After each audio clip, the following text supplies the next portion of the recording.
लोग जो है साधु को बेचे नहीं थे अपनी बिटिया? नहीं, आप लोग नहीं? नहीं, अपना बेटे 12 साल के बाद इसकी माँ को ये पैदा हुई है। फिर मैं आगरा जा रही थी, वो मेरे पीछे पीछे आ रहा था और फिर उसके बाद एक अखाड़े मेरे को ले जा करके बंदूक दिखा के कह रहा है कि अगर किसी को कुछ बोली तो तुमको बंदूक से मार जाओगी। अच्छा, ऐसा साधु बोल रहा था। हाँ। तो आंसू के द्वारा मीडिया वाले भगवान बन के आए हैं हाँ। कि हमारे बच्ची के बचा लिए हैं। वो कोई गुरुजी नहीं थे बताओ?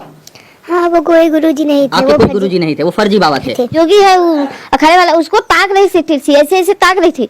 जब इसको मैं न्यूज में देखी तब बोले कि लगता है मेरी बेटी को कुछ कर दिया या मतलब मंत्र उंतर मार दिया या कुछ भी कर दिया है। बेटा क्या तुम्हें और भी किसी प्रकार का कोई दिक्कत किया, कोई जो है बैड टच या कुछ और ऐसा कुछ किया था? नहीं। हाँ। का जाने पता नहीं क्या कही देते उन सभी, बस आधा घंटा उन पकड़ान होती थी। फर्जी साधु के बेस में कुछ लोग श्री पंचदशनाम जूना अखाड़े को बदनाम करने की साजिश कर रहे हैं। अभी आपने देखा कि किस तरीके से एक बच्ची को एक फर्जी साधु अपहरण करता है, कुछ देर बैठाता है, उसके बाद क्या कुछ खबर चली थी उसको आपने देखा कि किस तरीके से पुलिस के चंगुल में यही वो बच्ची थी जिसे उस फर्जी साधु ने, उस ढोंगी साधु ने इस बच्ची को बैठा लेता है। मेला में ये बच्ची जाती है, गायब हो जाती है। अभी उनके घर परिवार के बीच में है, घर परिवार के सदस्य हैं और जानेंगे क्या कुछ वो घटना थी जिसके कारण बच्ची गायब हो जाती है। बहरहाल अब आपको ये भी अपडेट दे दे कि बच्ची अपने घर पर आ चुकी है, बच्ची सकुशल अपने घर पर आ चुकी है। उस फर्जी साधु ने बच्ची को डराया था, धमकाया था कि यदि तुम सच बताओगी तो तुम्हें हम मार देंगे, तुम्हें क्या कुछ कर देंगे। बच्ची से ही जानेंगे। क्या नाम है बेटा?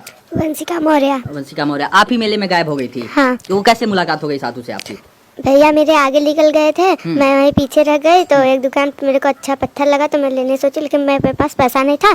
तो साधु ही बगल में था, कह रहा लेना है तो ले लो। मैंने कहा नहीं लूंगी, 50 रुपए दे रहा था, मैंने ले लिया। फिर दाना भूजा दे रहा था, नहीं ली। फिर उसने जबरदस्ती दिया तो ली। फिर मैं आगरा जा रही थी, वो मेरे पीछे पीछे आ रहा था और फिर उसके बाद एक अखाड़े मेरे को ले जा करके बंदूक दिखा के कह रहा है कि अगर किसी को कुछ बोली तो तुमको बंदूक से मार देंगे। अच्छा, ऐसा साधु बोल रहा था। हाँ। तो यानी कि आप मेले में गायब हो जाती हैं। मेले में किसके साथ गई थी बेटा? अपने चाचा के साथ। चाचा के साथ। चाचा के साथ आप मेले में गई थी और मेले में से गायब हो जाती हैं और जब गायब होती हैं तो आपको कुछ समझ में नहीं आता तो आपको कोई पत्थर दिखाई देता है, तो वो जो मेला वाला में बिकता है पत्थर, वही पत्थर आप खरीदना चाहती हैं। तो 50 रुपए उसकी कीमत थी? नहीं, 100 रुपए थी, लेकिन मेरा पैसा नहीं था, लेकिन वो 50 रुपए दे रहा था। अच्छा, वो आपको साधु 50 रुपए दे रहा था और उसके बाद बहला फुसला के ले आता है, कहता है कि भूजा खा लो और तमाम सारी चीजें। हाँ। तो आप रो भी रही थी उसमें जो है उस घटना में, तो आपके पास बेटा पुलिस वगैरह को नहीं सूचना किया? आप नहीं समझ में? वही बगल में मीडिया वाले बैठ करके खाना खा रहे थे। मैं जब रोने लगी तो मीडिया वाले आ गए। हाँ। अरे क्या बात है, क्यों रो रही हो? मेरे को बोलने ही नहीं दे रहा है, अपने बोले पड़ा है। अपने बोले पड़ा था। तो क्या बोला था? बंदूक की नोक पे आपको क्या बंदूक दिखाया और क्या बोला आपको? कहा कि अगर किसी को कुछ बोली तो तुमको मार देंगे, बंदूक से मर जाओगी। अच्छा, ऐसा बोला था और यही कारण था इसके लिए आप झूठ जो भी आपसे कहला रहा था आप कह रही थी? हाँ। आप कितने देर पहले गायब हुई थी अपने घर परिवार से? चाचा से कितने देर पहले बिछड़ी थी मेले में आप? उसी दिन में बिछड़ी थी, सेम डेट में? 3 घंटे के करीब आप बिछड़ी थी और 3 घंटे में ले जाके आपको जो है इस तरीके से डराता है, धमकाता है। और उसके बाद आगे क्या होता है? उसके बाद जब पत्रकार लोग आपका बयान लेते हैं उसके बाद आगे क्या कुछ होता है? तब वो मेरे को लेकर जा, पत्रकार को, एक साधु था, उन लोगों को मारने लगा। अच्छा, तो पत्रकार की पिटाई हुई इसमें? हाँ। पत्रकार को मारा गया। फिर उसके बाद वो मेरे को ले जाने लगा। साधु और पत्रकार में कुछ झड़प हुआ था क्या? लास्ट में वीडियो कट होता है, उसके बाद आगे वहाँ शायद कुछ झड़प होती है। मेरी बातचीत हुई थी, उन लोग भी कह रहे थे ऐसा। फिर वो मेरे को लेकर जाने लगा। फिर उसके बाद तब पत्रकार लोग पुलिस को बुला करके लेकर आए। अच्छा, पुलिस को बुला कर लेकर आए। तो पुलिस जो है पुलिस के पास जब सुपुर्द किया गया तो उसे जेल भेजा गया, उसे थाने में बैठाया गया या छोड़ दिया गया? फिर छोड़ दिया गया। उसे थाने से मतलब उसे जेल नहीं भेजा गया? नहीं, आगे छोड़ दिया गया। हाँ। और आपको घर पहुंचा दिया गया? हाँ। और चलिए, तो खैर जांच का प्रकरण है, आगे पुलिस प्रशासन क्या कुछ कहती है उस पर तो आगे पक्ष लेंगे। आपका परिचय भैया?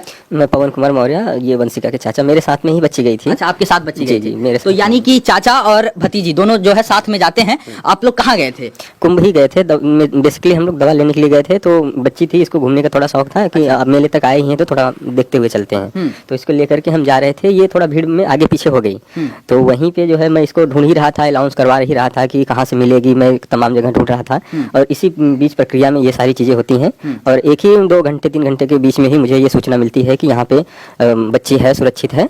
और हम यह नहीं समझ रहे थे कि मीडिया में भी इस तरीके की बातें हुई हैं या मीडिया के द्वारा बच्ची मिली है। जिस मीडिया द्वारा मिली गई है या जो भी पुलिसकर्मी थे, मैं उनका धन्यवाद करता हूँ कि इतनी बड़े महाकुंभ में वह बच्ची जो है सुरक्षित हमें मिल गई है और वो अपने घर परिवार के साथ है। मैं इसमें मीडिया का तहे दिल से जो भी पुलिसकर्मी वहाँ पे सहायता दे रहे हैं, सेवा कर रहे हैं, उनका भी शुक्रिया अदा करता हूँ। अब बच्ची हमारी सुरक्षित है, हमारे घर परिवार के साथ है, उसके साथ किसी भी तरीके मानहानि नहीं नहीं हुई है, लेकिन इस तरीके की जो भी घटनाएं हो रही हैं या आगे और किसी बच्ची या परिवार के साथ हो सकता है, ऐसे जो भी लोग महाकुंभ में नहाने के लिए आ रहे हैं, अपने परिवार अपने बच्चों का अच्छी तरीके से ध्यान रखें या साथ में लेके रहें, या तो छोटे बच्चों को लेकर के न आए। सही बात है, सजग होने की जरूरत है, क्योंकि यदि सजग नहीं होंगे तो इस तरीके से धोखाधड़ी में बच्ची जो है कहीं ना कहीं फंस जाती, गुमराह कर दिया गया था। आप सोचिए कि बंदूक सटाकर वो फर्जी बाबा, ढोंगी बाबा ये कहता है कि यदि तुम कुछ बोलोगी तुम्हें गोली मार देंगे, और इसके कारण बच्ची रो रो के वो तमाम सारी चीजें कह रही थी कि मैं पिछले 7 दिन से हूं, पिछले 14 दिन से हूं, आश्रम में मुझे बाबा लेकर आए हैं, और फर्जी बाबा ये भी कह रहा था कि मैं जूना अखाड़ा से हूं, फर्जी बाबा है। इसके ऊपर लोग ये भी कह रहे हैं कि इसके पहले और भी इस तरीके के मामले जो है चिन्हित किए गए हैं, इसके पहले और भी इस प्रकार का कांड वो फर्जी ढोंगी बाबा कर रहा था, ये भी लोग बता रहे हैं।